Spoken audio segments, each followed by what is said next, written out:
Welcome back to Small Spaces. If you're new here, my name's Cassidy, and today we're going to be talking about table trays. And so if you like decorating videos, go ahead and subscribe, stick around, and we're going to go ahead and talk about this. I'm going to give you my best tips and tricks and how I've decorated some table trays in my home, some good examples, and let's go ahead and get started.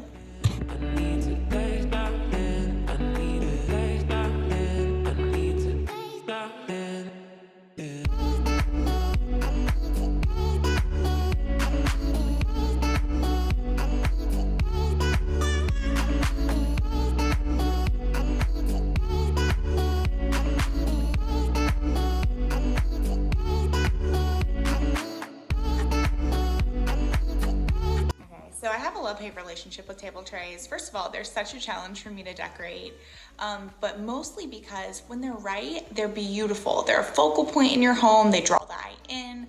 They collect all of your items in one area and make it look like just kind of a little bit of an art piece.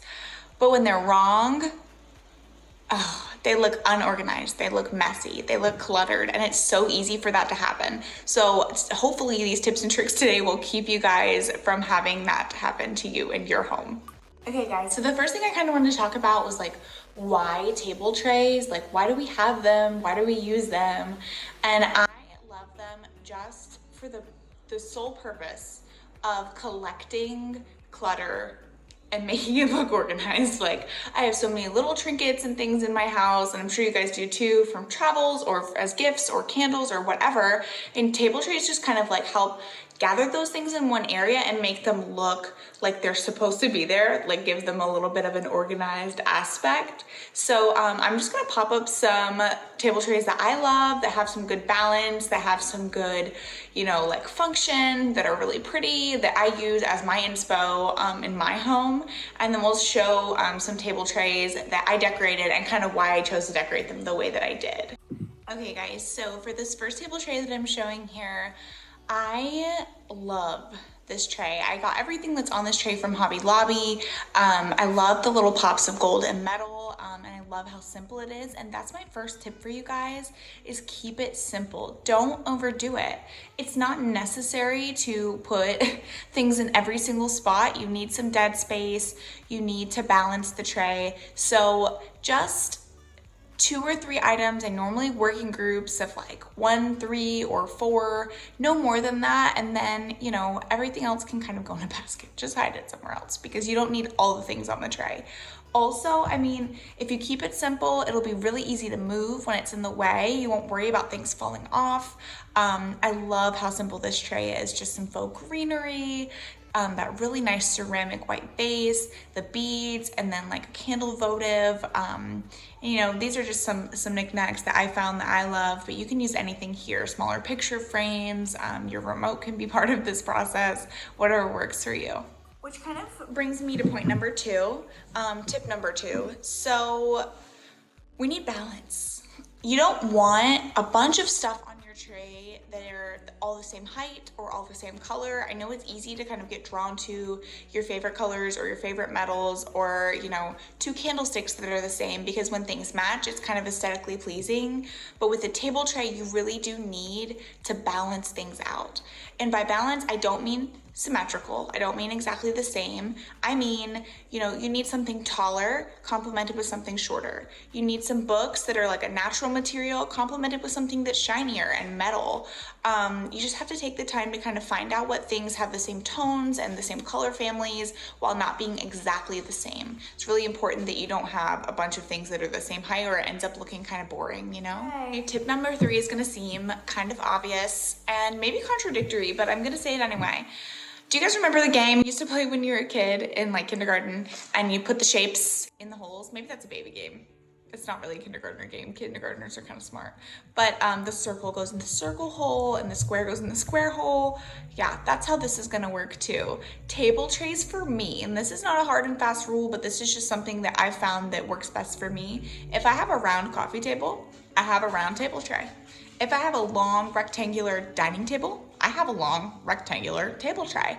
You want it to kind of match the shape and the size so that it's filling up the space properly and it doesn't look like it's awkwardly placed. You know, if I have a rectangle tray on a circular table, it can tend to look a little bit like it's not supposed to be there, like you didn't really plan for that and you just threw it on there, which is, you know, we want our houses to look put together. That's the goal. So, you know, when you're looking for a table tray for a specific area, just take into account the shape and the color. More pleasing to the eye. It's more cohesive. So if you have something that's round complementing something else that's round, it matches without matching. All right, so my fourth tip here is to make your trays functional. They don't just have to be decorative.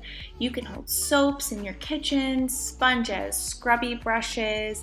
You can do soap in your bathroom, hand sanitizer, hand towels, spices, seasonings, oils, the list goes on and on. You guys know I'm all about functional furniture, so your trays should be functional, not just decorative.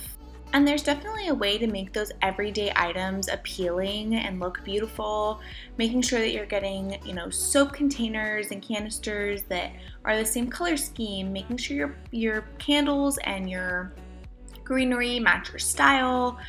You know, even things like toothbrushes or sponges can be cute too. You just have to take the time to look.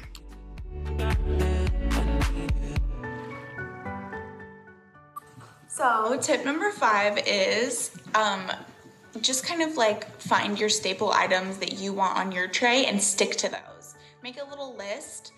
For me, staple items on trays for me are, you know, trays within trays, so like tiny trays on bigger trays. I like candles on my trays.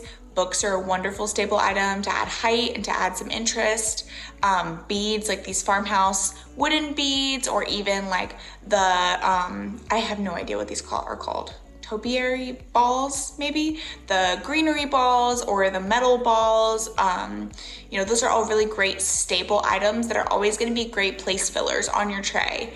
And then you can mix in things that are like personal. So if you have your, you know, family photo from the beach last year, that's fine. You need to mix in some personal items too. But if you make them all personal, then you're gonna look like you have a lot of knickknacks and clutter on your table tray. So stick to just a few things and stick with your staples, and then insert small personal pieces as you go. Okay guys, so that's it for today's video. I really hope that you enjoyed it and you got some inspiration for table trays in your home. I am super excited to continue to play and decorate my table trays as the seasons change. If you have some suggestions for table trays that you love, feel free to DM me, send me some stuff on Instagram. I would love to see your inspo. Comment down below and tell me what table tray in your home is your favorite space, your coffee table or your kitchen or your bathroom. And I will see you guys next time.